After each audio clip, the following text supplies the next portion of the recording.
Dans son livre « Les 4 piliers de l'investissement », William Bernstein nous explique les 4 domaines essentiels que chaque investisseur doit maîtriser. La théorie de l'investissement, l'histoire des marchés, la psychologie de l'investisseur et le monde de l'investissement. Il nous présente un programme simple pour construire notre richesse tout en contrôlant le risque. Malgré leurs fluctuations de court terme, les marchés actions sont haussiers sur le long terme. Par exemple, $1 investi en actions américaines en 1790 aurait valu 23 millions de dollars en l'an 2000. Mais les actions peuvent aussi générer de lourdes pertes sur le court terme. La leçon à retenir est simple, si vous voulez obtenir les meilleurs rendements, vous devez être prêt à supporter une forte volatilité. Autre enseignement significatif, les investisseurs ont du mal à chasser les opportunités.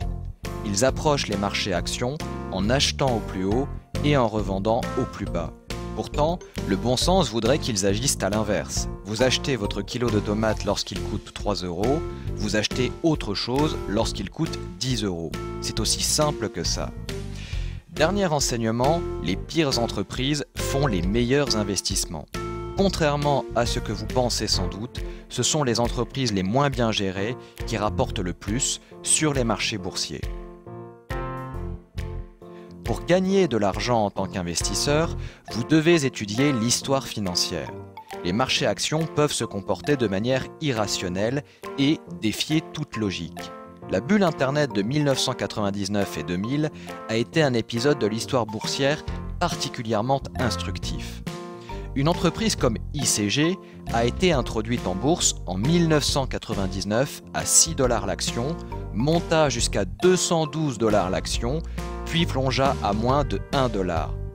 Des chiffres qui paraissent aberrants, mais ne le sont pas tant que ça en période de bulle spéculative. Dans les années 70, au contraire, les marchés actions ont connu une longue période de déclin. En 1979, Business Week titrait même « La mort des actions ». Pourtant, les actions repartirent de plus belle lors de la décennie suivante. Une nouvelle illustration du comportement imprévisible des marchés financiers. Comme les foules suivant la mode, les investisseurs favorisent parfois certaines entreprises et en subissent ensuite les conséquences. Ils tombent dans le piège de l'excès de confiance, pensant qu'ils feront mieux que les professionnels suréquipés et surentraînés. Ils finissent par se rendre compte qu'ils n'étaient pas assez formés. Plutôt que de vouloir faire mieux que le marché, les investisseurs devraient se concentrer sur l'indexation et l'allocation d'actifs, car personne ne peut battre le marché.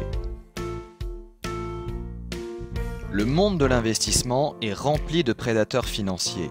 Les courtiers, qui menacent votre capital, que ce soit en termes de commissions ou de frais, les journalistes financiers, qui sont rarement des experts et n'ont tout simplement pas le temps de faire leurs propres analyses.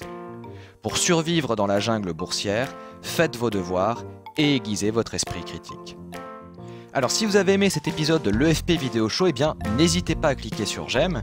Et si vous souhaitez aller plus loin en lisant ou en écoutant gratuitement le résumé complet du livre Les 4 piliers de l'investissement, il vous suffit de cliquer sur le lien qui apparaît maintenant en haut à droite si vous êtes sur YouTube ou sur le lien présent dans la description de la vidéo juste au-dessus si vous êtes sur Facebook. Et je vous dis à tout de suite de l'autre côté. Salut!